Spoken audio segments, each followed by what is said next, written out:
This is an electric ray.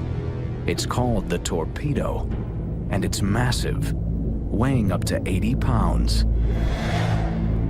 Unlike other rays that swim with fins, the Torpedo propels itself like a stealth bomber with a shark-like tail.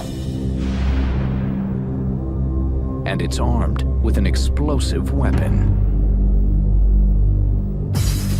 It stuns and kills with a powerful electric shock. Modified gill muscles contract in waves. Victims are trapped under a dome of terror, then caught in the crossfire of an electrical current that racks them with repeated shocks.